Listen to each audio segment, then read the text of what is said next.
আমার স্বামী বিদেশ যাওয়ার জন্য কিছু টাকা ধার জন্য আমার ছোট দেবরের বাসায় গেলাম। আমার স্বামী আমাকে রেখে বাসায় ফিরে গেল। রাতে খাওয়া দাওয়া সেরে আমার দেবরকে টাকার কথা বললাম।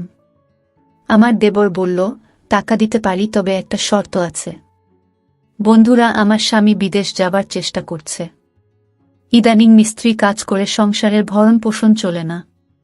প্রতি মাসে কিছু পরিমাণ টাকা খরচ হয়ে যায়। বিগত 3 বছরে প্রায় 40,000 টাকা খরচ হয়ে গেছে। দিন দিন টাকার পরিমাণ বেড়েই চলেছে। চোখে মুখে সর্ষে ফুল দেখতে পেলাম। গ্রামের একজন প্রবাসী ভিসা দেওয়ার অফার দেয়। আমার স্বামী বিদেশ যাওয়ার ইচ্ছে জাগল। ভিসা বাবদ 3,20,000 টাকা মতো লাগবে, কিন্তু হাতে টাকাগুলি বলতে মোটেও নেই। উপায়ন্ত না দেখে আমার ভাসুর অমিতের মাধ্যমে ব্যাংক হতে বিভিন্ন মানুষের নামে 50,000 টাকা ম্যানেজ করা হলো। বাকি টাকার কোনো ব্যবস্থা কিভাবে করি, পথ পাচ্ছিলাম না। একদিন আমরা বসে আলোচনা করলাম যে শহরে আমার স্বামীর 2 জন মামাত ভাই থাকে, তাদের বাসায় গেলে কোনো সাহায্য পাওয়া যায় কিনা দেখা যেতে পারে। যেই ভাবা সেই কাজ। আমরা দিনক্ষণ ঠিক করে প্রথমে আমার দেবরের বাসায় গিয়ে উঠলাম। দেবর অবিবাহিত, সরকারি ভালো চাকরি করে ভালো মাইনে পায়। তাছাড়া ভালো আউট ইনকাম তার, সেজন্য কোনো অভাব নেই বললে চলে। সামনে বিয়ে করার প্ল্যান আছে বিধায় বিরাট আকারের একটি বাসা নিয়ে থাকে। আমরা বিকেলে দেবের বাসায় গিয়ে পৌঁছালাম। আমাদেরকে দেখে সে আশ্চর্য হয়ে গেল। সে বলল, আপনারা কোথায় হতে এলেন, কিভাবে এলেন, কি উদ্দেশ্যে এলেন? একসাথে অনেক প্রশ্ন করে আমাদেরকে বাসায় অভ্যর্থনা জানান। আমরা বাসায় ঢুকলাম, হাত মুখ ধুয়ে ফ্রেশ হলাম। দেবর বাড়ির সবার কথা জানতে চাইল, তাদের ও আমাদের বাড়ির সবার কথা তাকে জানালাম। আমরা যাওয়ার কিছুক্ষণের মধ্যে কাজের বুয়ার সাথে আমাদের সকলের জন্য রাতের খাবার তৈরির তাকে আদেশ দিয়ে দিল। আমাদের উদ্দেশ্যের কথা এখনই বললাম না, রাতে খাওয়া দাওয়া সেরে বলবো, প্ল্যান আছে। সন্ধ্যের সামান্য পরে আমার স্বামী বলল, আমি একটু আমার আরেক ভাইয়ের বাসা থেকে ঘুরে আসি, তারপর রাতে একসাথে খাওয়া দাওয়া করে কথা বলবো। দেবর বলল, রাতে ঠিক চলে আসবেন তো ভাইয়া? আমার স্বামী বলল, হ্যাঁ।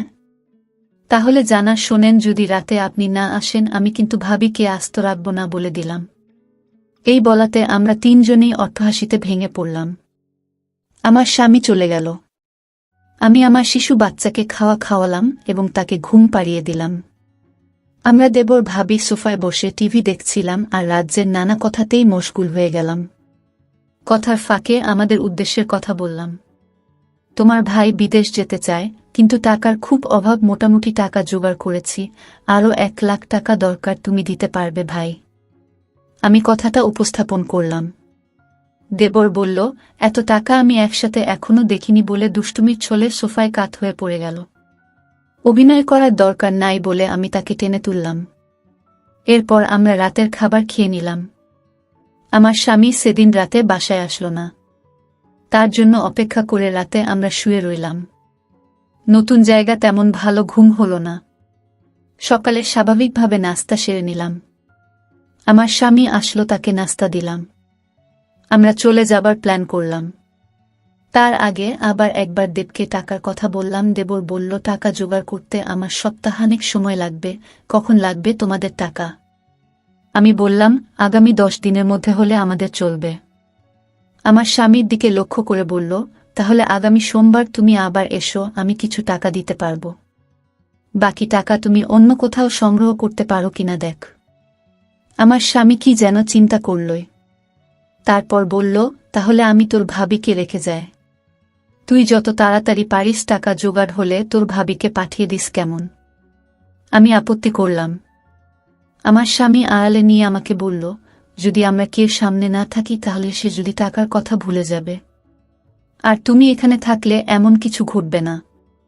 তুমি এখানে থাকো, টাকা যে কোনো উপায়ে আমাদের পেতে হবে। আমি বাড়ি গিয়ে বাকি টাকা জোগাড় করতে হবে। আর তুমি বুঝিয়ে সুঝিয়ে বেশি টাকা নিতে পারবে কি না দেখবে। আমি রয়ে গেলাম। আমার স্বামী চলে গেল। আমার স্বামীকে গাড়িতে তুলে দিয়ে 1 ঘন্টার মধ্যে দেবর ফিরে আসলেও দিনে কোনো প্রকার দুষ্টুমি করেনি। রাত হলো, সে রাতের কথা। কিছুক্ষণ পর বলছি, রাত প্রায় 9টা বাজলো। আমরা রাতের খাওয়া দাওয়া সেরে নিলাম। এবার ঘুমানোর পালা। আমি আমার শিশু সন্তানকে পাত্রে দুধ খাওয়ায় ঘুম পাড়িয়ে নিলাম। আমি বিছানায় গিয়ে শুনলাম দেবর টিভি অন করে সোফায় আরাম করে বসল। বসে আমায় ডাকল, ভাবি সোফায় আসো।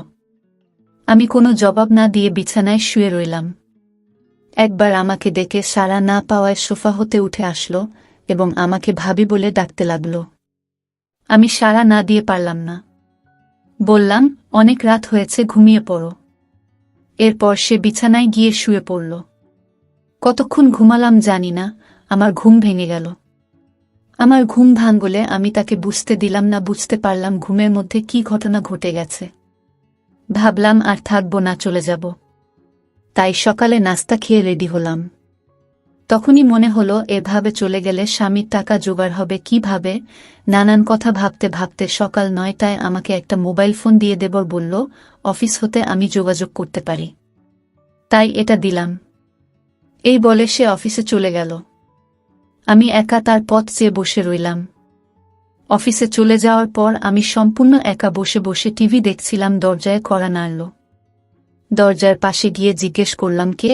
বাহির হতে জবাব এলো, আমি কাজের বুয়া খুলে দিলাম। ভুয়া পাক শাক সব শেষ করে আমার কাজ হয়ে গেছে বিদায় নিয়ে চলে গেল। আমি আবার টিভি দেখায় মগ্ন হলাম। বেলা প্রায় 1টা বাজল। আমি স্নান করার জন্য প্রস্তুতি নিলাম। এমন সময় মোবাইল বেজে উঠল। দৌড়ে গিয়ে রিসিভ করলাম। ওপার হতে আমার দেবর বলতে লাগলো, ভাবি, আমি একজন লোকের হাতে 10,000 টাকা পাঠাচ্ছি। লোকটা আমার খুব আপন, একটু ভালো করে মেহমানদারি করবেন। চা নাস্তা যা চায় তা দেবেন, কোনো কার্পণ্য করবেন না, বুঝলেন? টাকাগুলো আপনার জন্য। আমি ঠিক আছে বলে ফোন রেখে দিলাম। আমি আবার টিভি দেখার জন্য সোফায় বসলাম। টিভিতে একটা ইংলিশ সিনেমা চলছে। এমন সময় দরজায় কড়া নাড়ার শব্দ হলো। দরজা খুলে দিলাম। এ কি দেখছি! সম্পূর্ণ এক নিগ্র মানুষ, প্রায় 6 ফুট লম্বা, হাতের আঙুলগুলো যেন আমাদের বাঙালিদের হাতের বাহুর মতো, যেমন লম্বা তেমনি মোটা।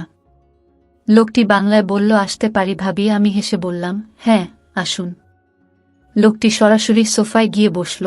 তাড়াতাড়ি চা নাস্তা তৈরি করে তাকে পরিবেশন করলাম। সে 10,000 টাকা আমার হাতে গুজে দিল। আমার খাতিরদারি তার নাকি বেশ ভালো লেগেছে। বিদায়ের সময় আমার কান্না এসে গেল। সে আমাকে বলল, কেঁদো না। যদি সম্ভব হয় আমি আবার একবার আসবে। তার চলে যাওয়ার পথে এক দৃষ্টিতে তাকিয়ে রইলাম। ভাবলাম সে যদি আমাকে সাথে নিয়ে নিত। বিকাল বেলায় আমার দেবর অফিস হতে ফিরে এসে লোকটির কথা জানতে চাইল, টাকা দিয়েছে কিনা। বললাম, হ্যাঁ দিয়েছে।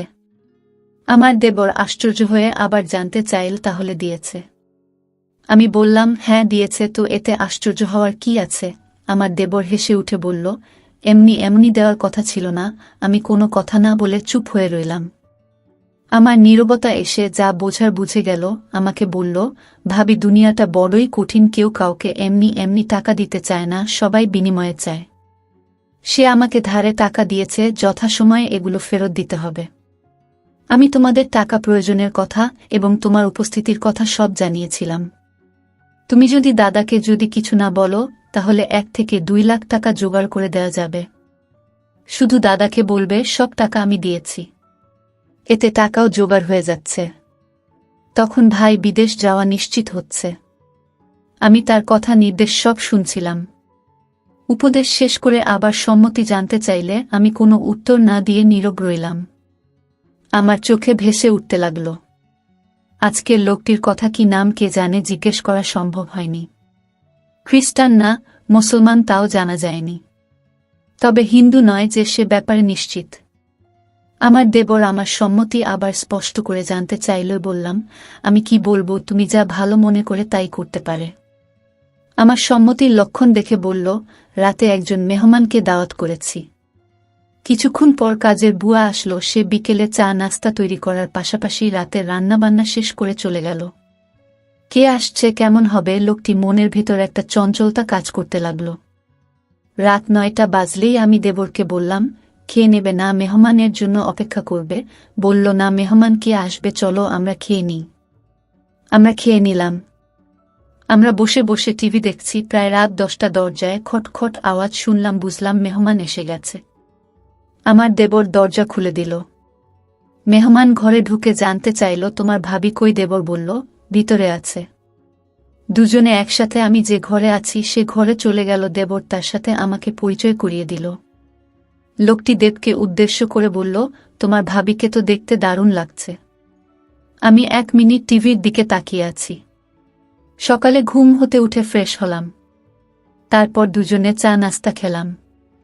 আমার দেবর সকাল 9টায় অফিসে রওনা হয়ে গেল। আজ কোনো মেহমান আসবে কিনা বলে গেল না। আমার কাছে গতকালের রেখে যাও তার মোবাইলটা কিন্তু আছে। হয়তো যোগাযোগ করবে, না করলে আরও ভালো। আজ বিশ্রাম নেওয়া দরকার। দেবর চলে যাওয়ার পর আমি বিছানায় শুলাম। কেমন জানি একা একা লাগছে।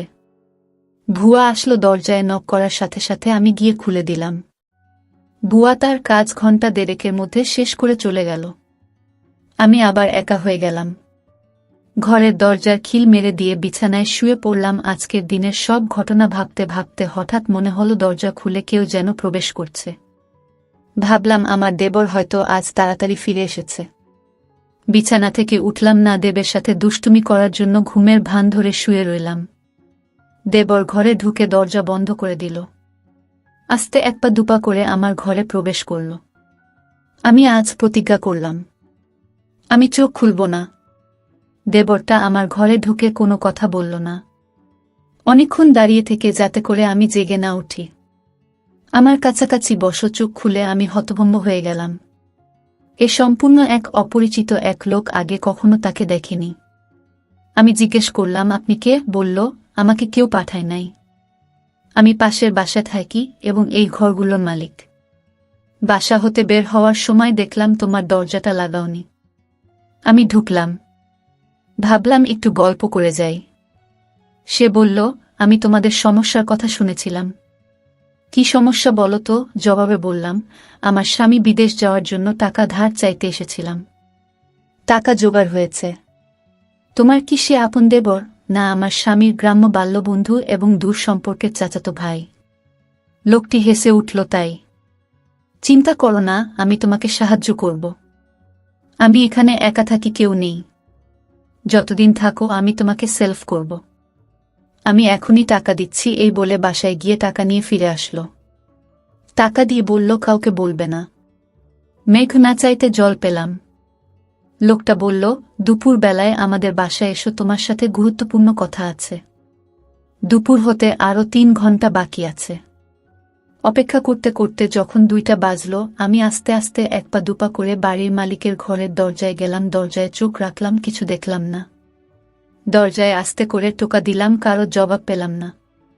দরজায় হাত দিতেই দরজা খুলে গেল। ভিতরে ঢুকে দেখলাম সে তার রুমে শুয়ে আছে। আমি তার পাশে গিয়ে দাঁড়ালাম। আমায় দেখে খুশিতে হেসে বলল, তুমি এসেছ।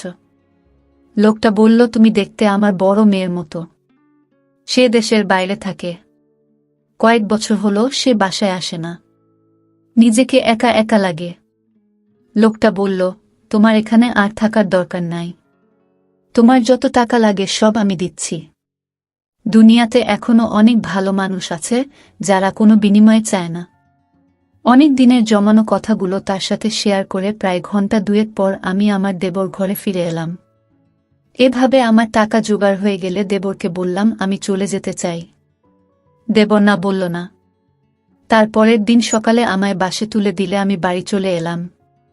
কয়েকদিন পর আমার স্বামী বিদেশ চলে গেল। বন্ধুরা, আজকে বিদায় নিচ্ছি। গল্প ভালো লাগলে একটা লাইক দিয়ে বন্ধুদের সাথে শেয়ার করে দাও।